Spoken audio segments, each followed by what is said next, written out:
According to legend, somewhere in Texas lies buried a vast treasure of Spanish gold. At the turn of the 20th century, one man is on a mission to find it. His name is Dave Arnold. He was obsessed with this legend. He wasn't going to let anything stop him and prevent him from seeking it. Guided by a cryptic old map, he unearths 3 mysterious stones. Chiseled into their surfaces are web-like pictorial codes.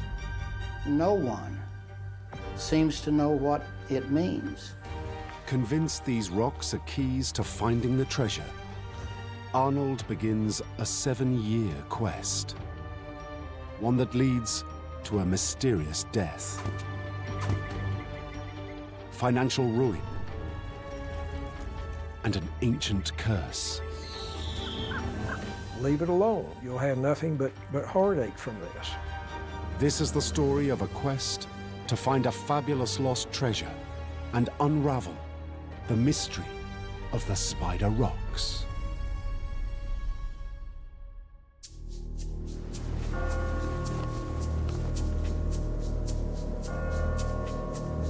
The story begins in 1902, when Dave Arnold arrived in the small town of Haskell, Texas. Descriptions of them have him as a large, very fat man with striking white hair. Every person in Haskell notices this new person coming into town. What's he here for? Who's he going to see? And what does this man want? Some say Arnold was a miner, recently returned to the US from Mexico.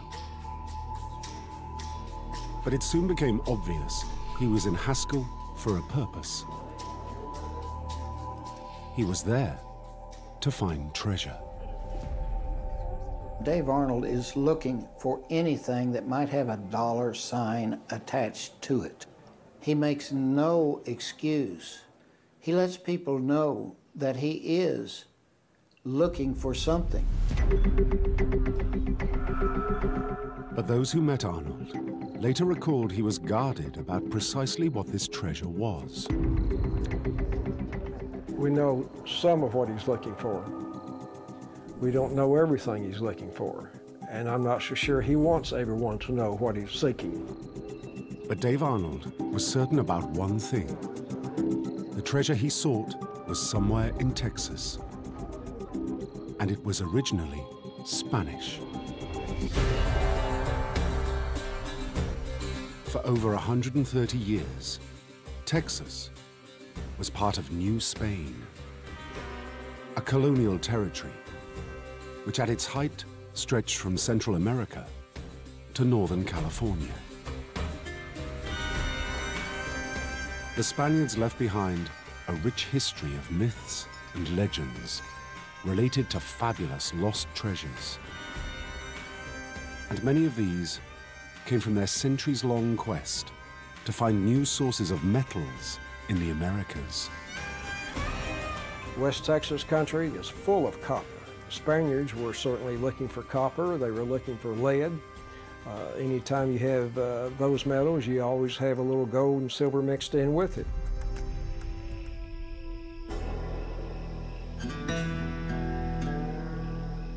But for Arnold, locating a cache of lost Spanish gold promised to be a huge challenge.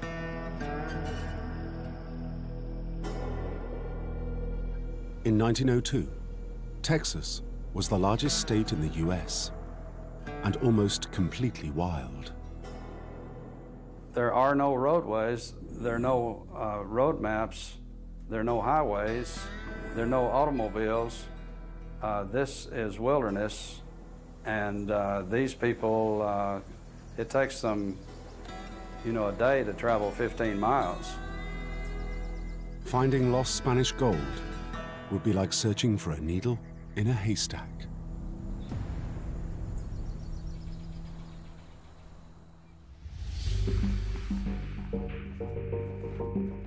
Dave Arnold had a secret weapon.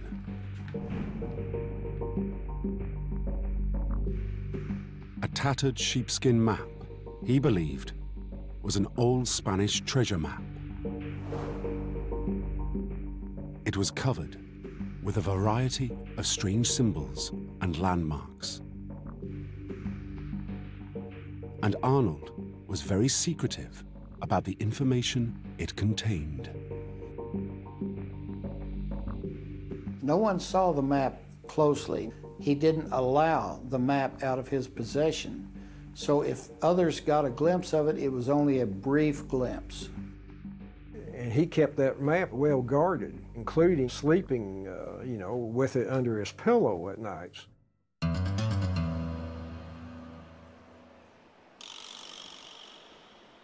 Arnold believed his precious sheepskin map led to buried treasure. But he had a problem. He didn't understand many of its cryptic markings and symbols. Luckily for Arnold, there was a man in Haskell who might be able to help. His name was Caleb Terrell.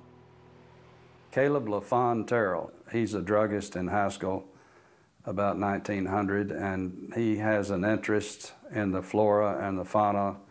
He had glass showcases full of fossils and all unusual type things that were found in the area. Evidence suggests Dr. Terrell was interested in more than natural history. He too was a treasure hunter. Like Arnold, he owned a mysterious map covered in bizarre symbols. Dave Arnold must have looked for Dr. Terrell because he knew that he had a map that had some of the same symbols that Dave Arnold was seeking. Dr. Terrell had already been involved in a search, at least as early as 1897. Somehow, Dave Arnold discovers that fact, and so Dave Arnold shows up in Haskell, probably to share information with Dr. Terrell of what he knows and what he has, and hoping that Dr. Terrell can share information as to some of the meaning of those symbols. History does not record exactly what took place during Arnold and Terrell's meeting. But the two men joined forces and began an incredible quest for the lost Spanish treasure.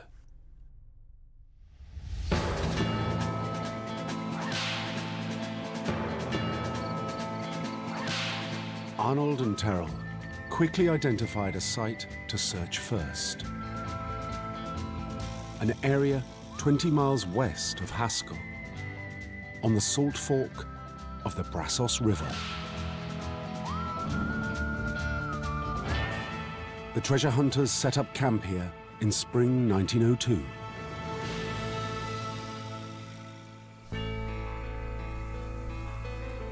Arnold and Terrell recruited local ranchers to help dig the site and immediately put them to work.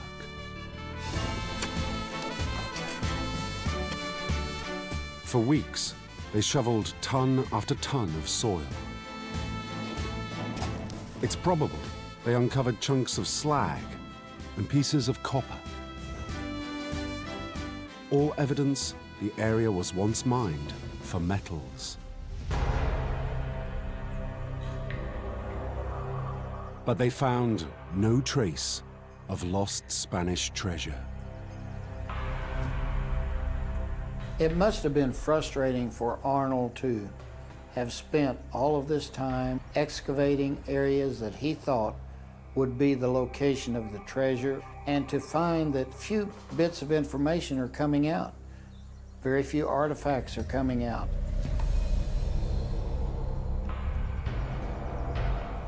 The truth was, neither Arnold nor Dr. Terrell could accurately read the sheepskin map's cryptic symbols to pinpoint the lost Spanish treasure. Dave Arnold can't proceed with anything. He's stumped as to where to go next and what to do next. Without help, his chances of striking it rich were close to zero.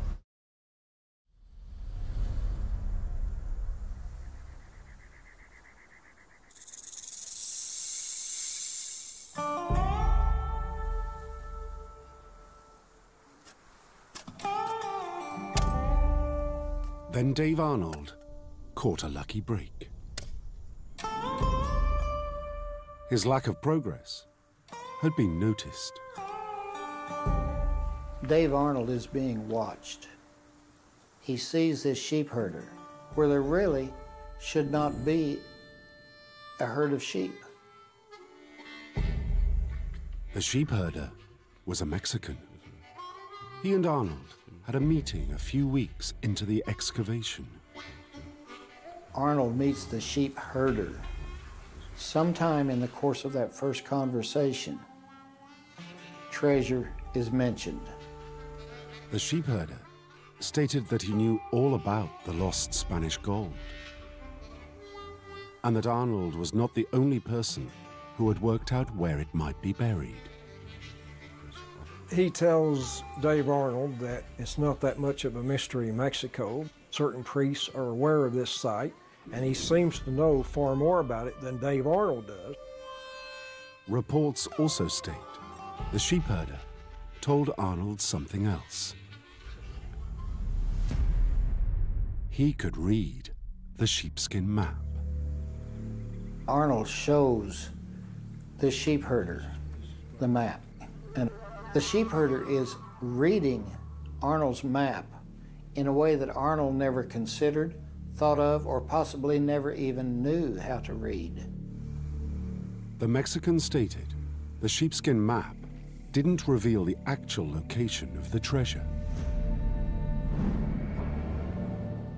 It would take them to another map carved in stone. That rock would lead them to the gold. They would know the stone because it would be marked with a very specific symbol. The Mexican sheep herder is apparently emphasizes that there's a certain hieroglyphic H that needs to be found, which is the clue to solving the mystery.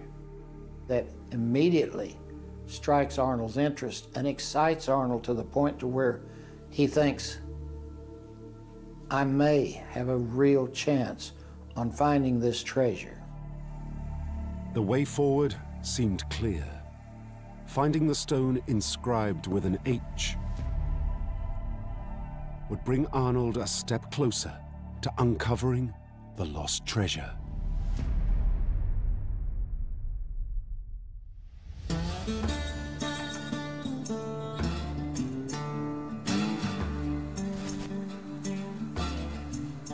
The Mexican indicated a new area for Arnold's men to excavate.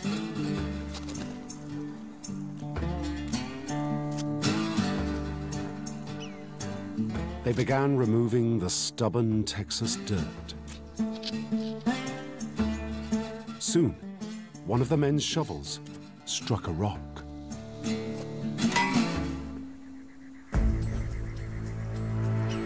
Arnold brushed away the dirt and carefully lifted away a small, flat stone. Underneath were 3 copper ornaments. One was shaped like a dagger. Another, a strange-looking key. The third was a square with notches cut into its sides. Arnold didn't fully understand what these objects meant. The treasure hunter now brushed away more dirt and revealed an artifact unlike anything he'd seen before.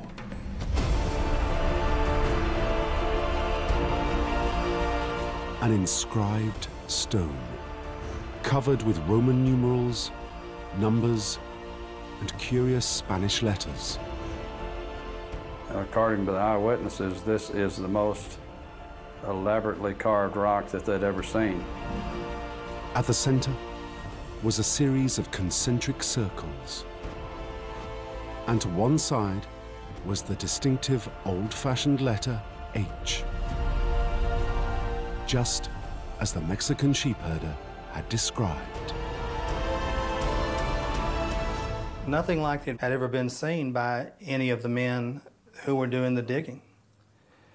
With its concentric lines and various symbols and marks on them, it must have been a sight to behold. The stone's peculiar web-like design earned it the nickname Spider Rock. It contained no clue as to when it was made or who buried it. But Dave Arnold was convinced that this new discovery held the key to uncovering the lost Spanish treasure. It's a highlight in his life. It's a major highlight, a major discovery to him. Obviously, he's quite excited about it. He thinks he's on the verge of finding the treasure. But again, he hit the same problem. Neither Arnold nor Dr. Terrell had any idea how to read the stone's curious hieroglyphics. So they turned again to the Mexican.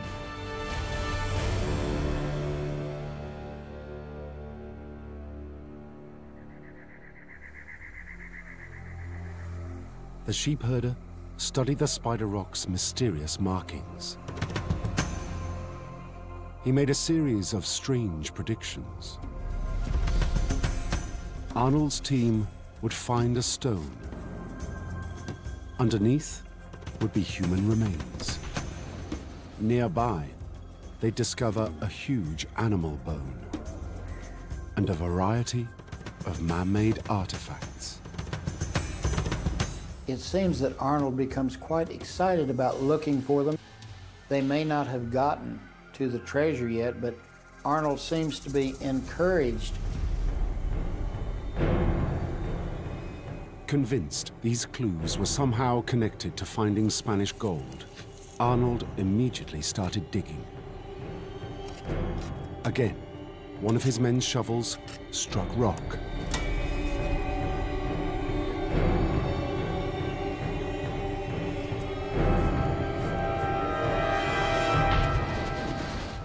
Underneath was a horrifying sight.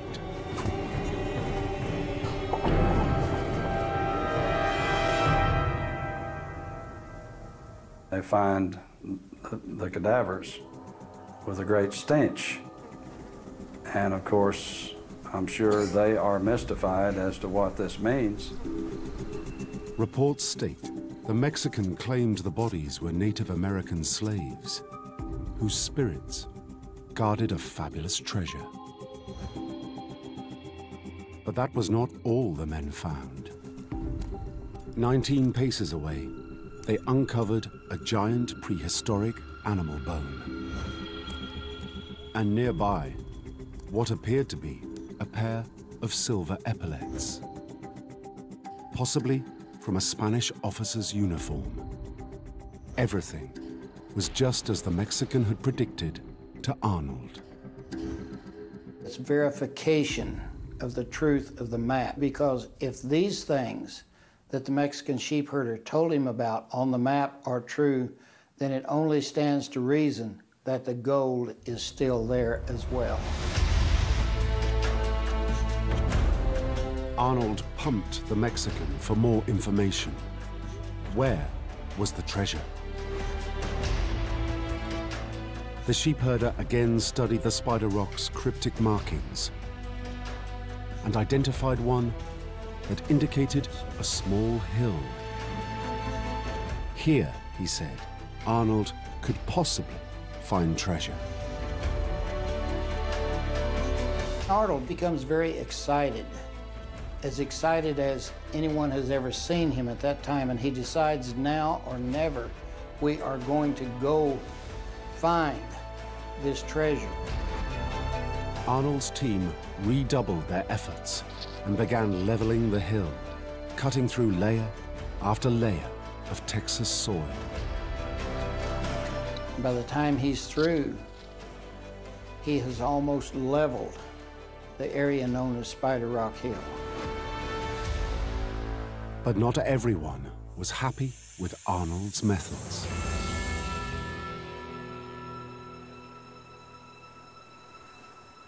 It's reported the Mexican sheep herder and Dave Arnold's relationship started to deteriorate. We're told that the sheep herder was upset when they scraped all that off into the canyon, but he possibly realized to solve this mystery, you need to do it more in an archaeological fashion, piece by piece. The atmosphere at the dig site changed from naive optimism to deep mistrust. It said Arnold and his team grew suspicious of the Mexican. Dave Arnold and the group of treasure hunters don't trust what the Mexican's telling them. They think that he's making them dig in places that they shouldn't be digging, drawing them away from the treasure.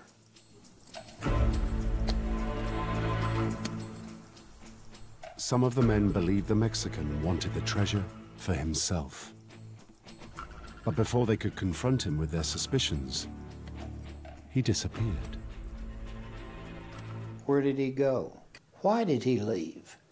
Nobody knows for certain other than the fact that Arnold seems very satisfied that he left and does not seem to miss him that much.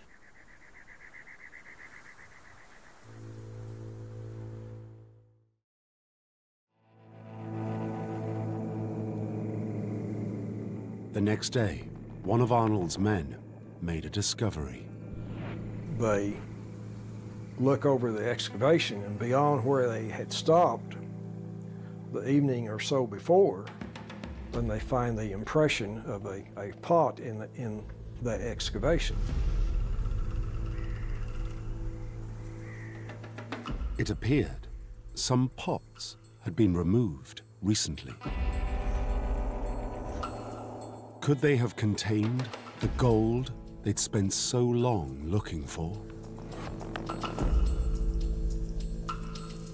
Arnold and his team must be thinking that he has removed something of extreme value, and they feel like something wonderful has been found and very valuable. They are probably interested in retrieving that material. It's now the story took a darker turn. Shortly after the Mexican's disappearance, Arnold's men stumbled upon a body. The party discover a grisly thing across the river, not too far from the excavation. And it is apparently a decomposed body near some heavy copper pots. And they assume that this is the Mexican sheep herder.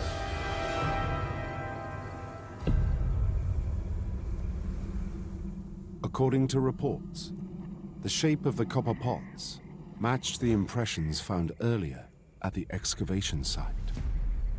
Both were empty. Arnold's crew began to speculate. Where did the contents of the pot go? Who took them? And doubt begins to build in their mind. Perhaps Arnold had a hand in this. We don't know. We can't prove it. But perhaps.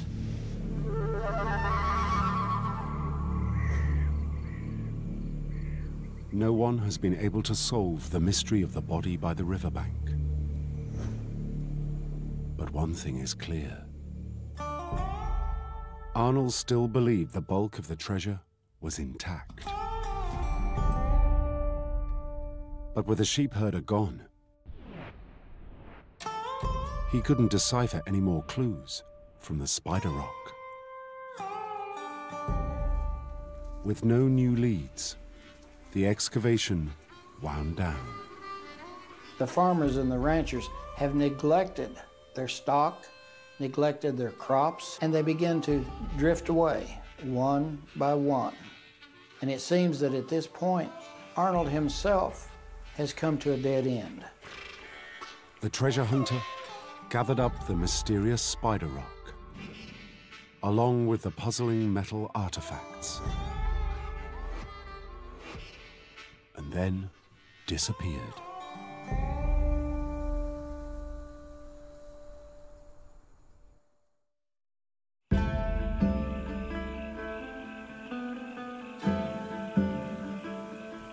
But Dave Arnold was not done looking for the fabled Spanish gold.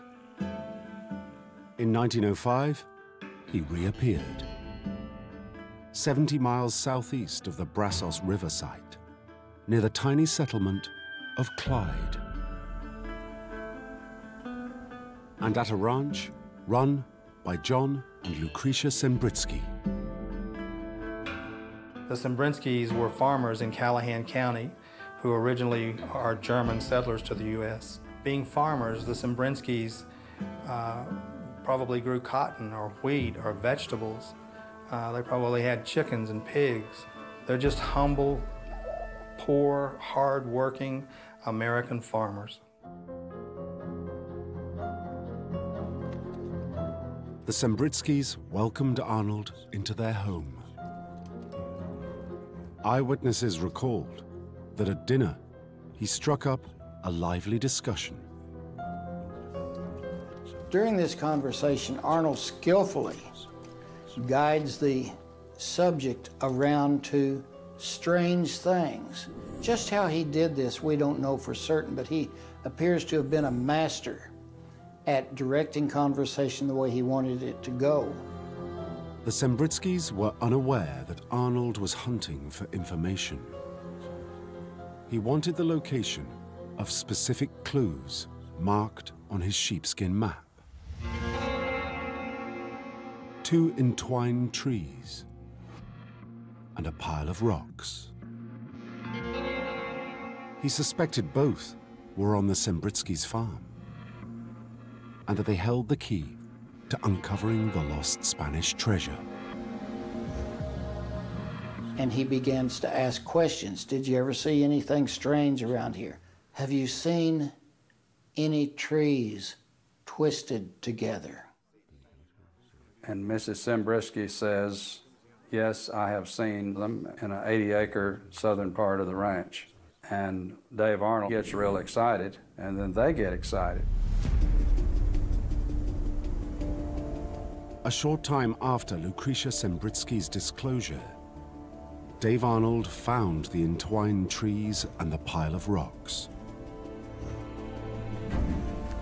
Reports say that he immediately started digging. Late in the afternoon, he made another discovery: an unidentified object just inches beneath the soil.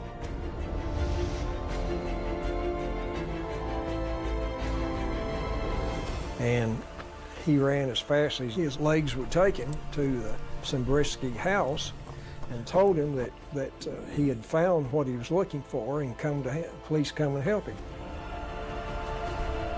With John Sembritsky's help, Arnold freed the object. It was another spider rock.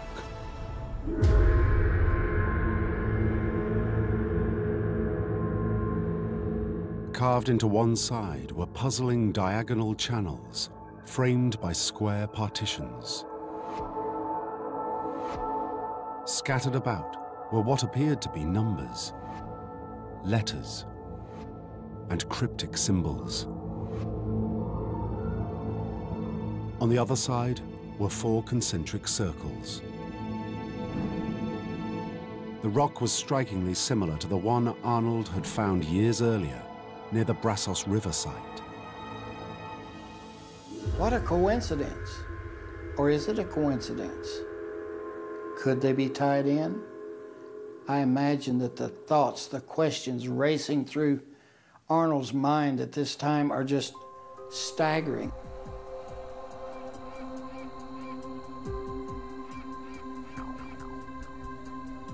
Later that day, Arnold told the Sembritskys his theory about the rock's purpose. And the family are looking around in great anticipation when Arnold starts revealing what he's come there to find and what this stone is telling him that will be found. It's only now that Arnold finally revealed what he'd been seeking for the past 4 years. The stone was a map to a lost underground city stacked with gold bars. He is seeking $60 million in gold bullion, Spanish bullion.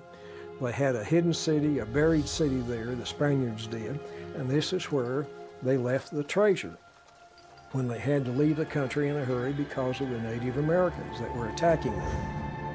$60 million of gold in 1905 would today be worth almost $1.5 billion.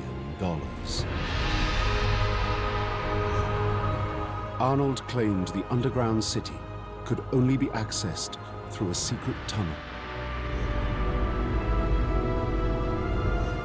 Find its entrance, and they would find the treasure.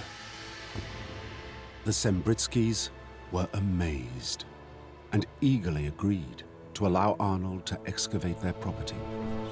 He was convincing enough, or he showed John Sembritsky something that was convincing enough to make him quit his farming duties and dig for treasure. If somebody's telling a fantastic story and there's a possibility of a great amount of treasure or gold to be found, you're going to put all your effort into helping this man.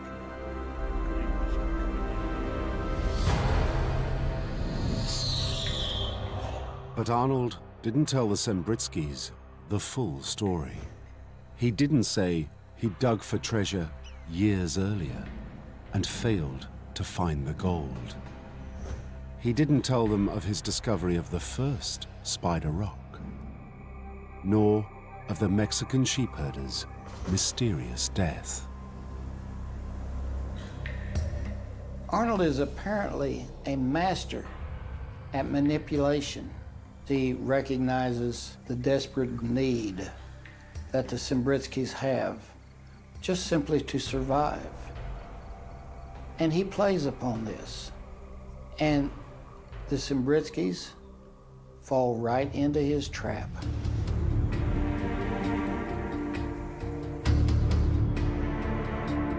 The Sembritsky farm dig began in mid-1905.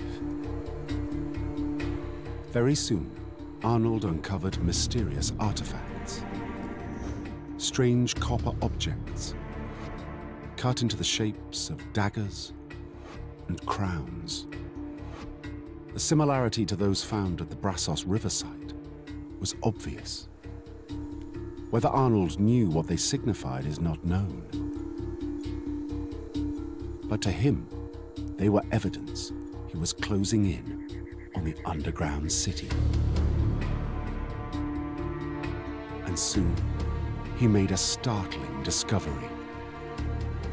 Just beneath the Texas soil, he found brickwork. Dave Arnold believed that it was the archway, the doorway into the secret tunnel that would lead him to the special treasure room where all the bullion would be found. Arnold felt sure he was close to striking it rich.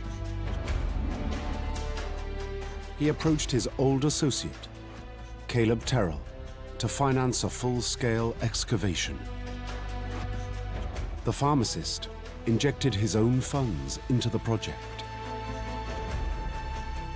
Arnold hired local muscle to shift the tons of soil covering the underground treasure vault. And they began stripping the Sembritsky's farm.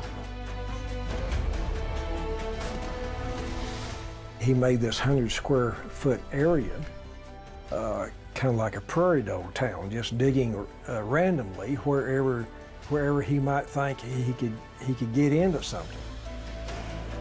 The digging continued at breakneck speed. Even when water started pouring into the excavations. The only problem is you dig down 29 feet, and the water table at Clyde is about 29 feet. So water fills in the tunnel, and they didn't have scuba diving equipment at that particular time. But Arnold was not giving up. He ordered holes dug all over the site in a desperate bid to find the underground city. And at this moment, Dave Arnold is crapshooting. He can't find the way into the chamber that he's seeking.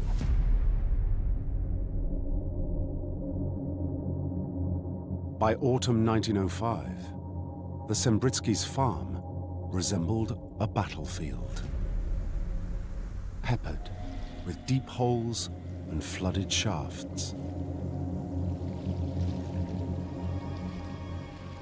There are holes, excavations, trenches, piles and piles of dirt everywhere made by hand, shovel, pick, and greed. But the underground city and the Spanish treasure were nowhere to be found.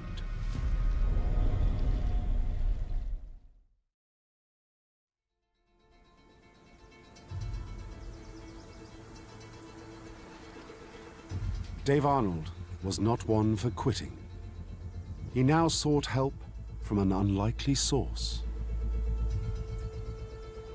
The American enlisted a Mexican seer to find the treasure.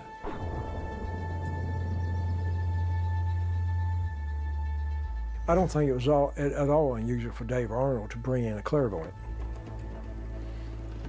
The man was groping for any help he could find. And this was an age when people did believe in the supernatural. At that particular time, it is viewed as a gift, and these people have a power to find things that are lost. The seer communed with a mysterious rock.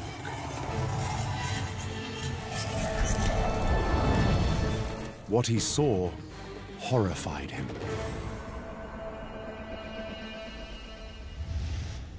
He warned Arnold that anyone who sought this treasure would suffer dire consequences, that there was a terrible curse placed upon this treasure.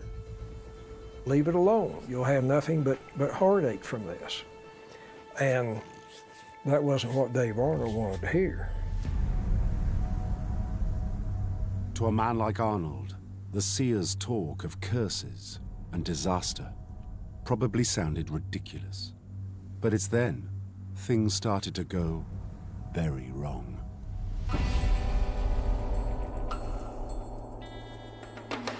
First, John Sembritsky fell out with Arnold.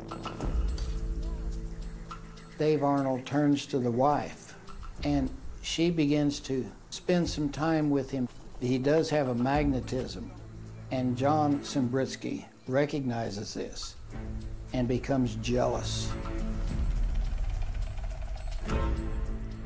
He even accuses Arnold of having an affair with his wife.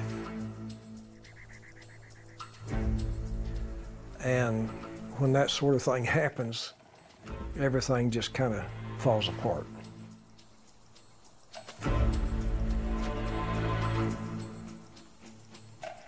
To make matters worse, evidence from Dr. Terrell's account books suggests the excavation's costs were mounting.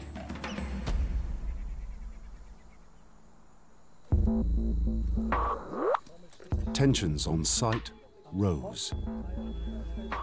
Eyewitnesses recalled Arnold arguing with his associates. He even started arming himself. Dave Arnold was sleeping with his pistol. He'd wear it during the day, and when you're wearing pistols at a work site, you may have problems. Arnold's dream of finding the lost Spanish treasure had crumbled.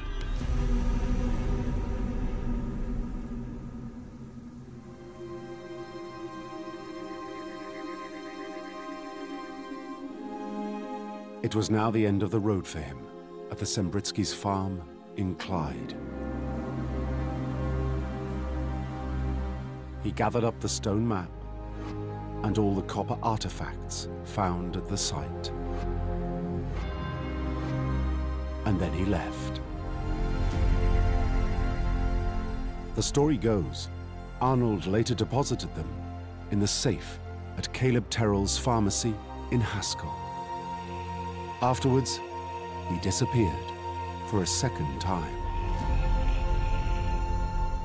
Dave Arnold was devastated at the trials of problems that took place at Clyde, but Dave Arnold is not one to give up.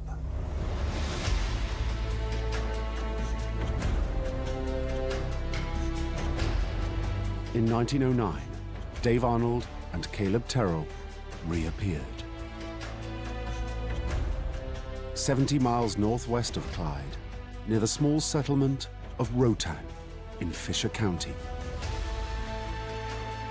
And once again, they were on the trail of treasure.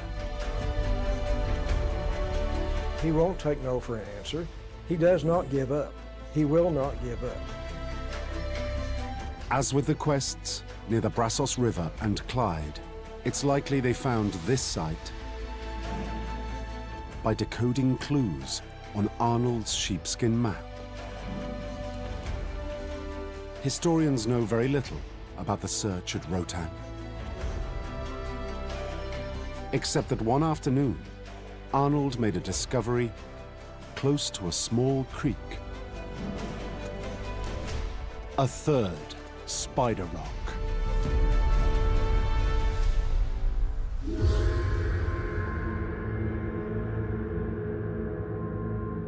On one side were two concentric circles.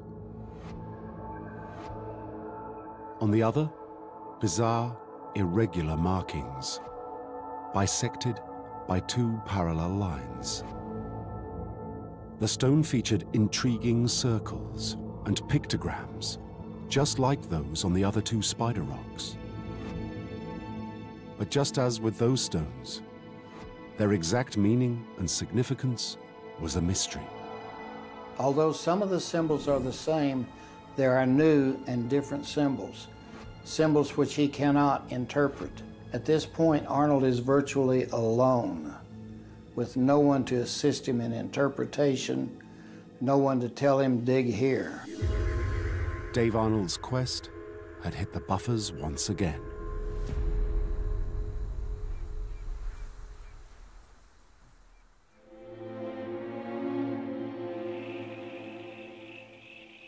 But that is not the end of the story, nor the misfortune that had plagued the hunt for the lost Spanish treasure. In October 1908, Dr. Caleb Terrell had declared himself bankrupt. Funding Dave Arnold's excavations destroyed his family's wealth and likely left him a broken man. Then, on the night of the 7th of May, 1909, his drugstore in Haskell burned to the ground.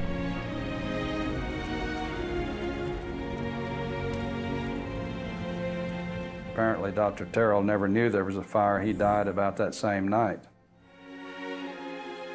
There's the curse for you.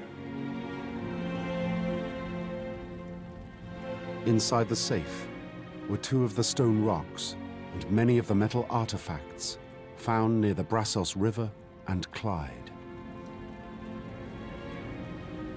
And the story was that everything was destroyed. That was the story that was always told. That ended the story. Everything burned up in the fire. When the Terrell pharmacy burns, it seems to be the end of the road for Arnold. If at any other time in his career he thought about a curse, this must have been the crowning curse of all. Historians know very little of Dave Arnold's quest following the Haskell drugstore fire. Evidence suggests he continued his search around Texas. but he failed to find the treasure he sought. Arnold died in 1911.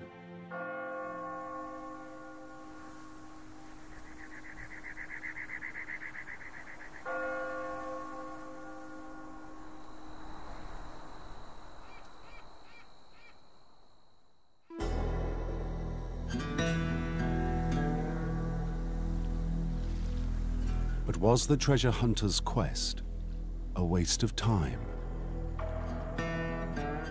Had there ever been anything out there to find? The answer may lie in the objects that Dave Arnold unearthed. His excavations found evidence of copper smelting, parts of a Spanish officer's uniform, and the possible remains of buildings. Some historians believe this leads to an obvious conclusion. All the evidence points to lost Spanish mines in the early 1800s. They were seeking copper and they were seeking lead. They had to have lead for the bullets and copper for the vessels. And whatever those stone maps relate to relates back to the mining sites.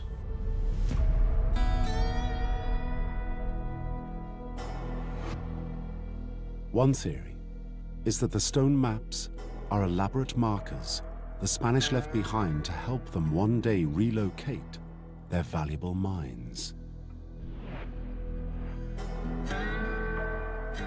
If this is true, there exists no stash of gold, only rich veins of copper and lead ore. But other historians believe the mysterious rocks Dave Arnold unearthed point to the existence of a more valuable prize. The treasure definitely exists. Nobody goes to that much trouble by accident. Why make these elaborate markings to just depict some mining sites? So, where there's smoke, there's fire.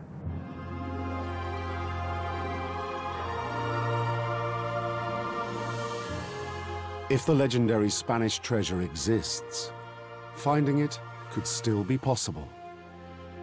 The spider rock Arnold found near Rotan has survived to the present day, along with accurate rubbings of the other two rocks. These tantalizing clues may lead one lucky treasure hunter to the jackpot. I think there's something there. I don't know that it's gold and silver bars stacked like cordwood in a cave, but I believe there's at least one or two archaeological sites, and I believe they're Spanish, that are begging to be discovered. But until these sites are found, the Spider Rock's mystery promises to entice new generations of treasure seekers. Treasure legends never die. There is always something that keeps them going. Spider Rock and its associated maps, they're always just beyond your reach. And that keeps the mystery alive.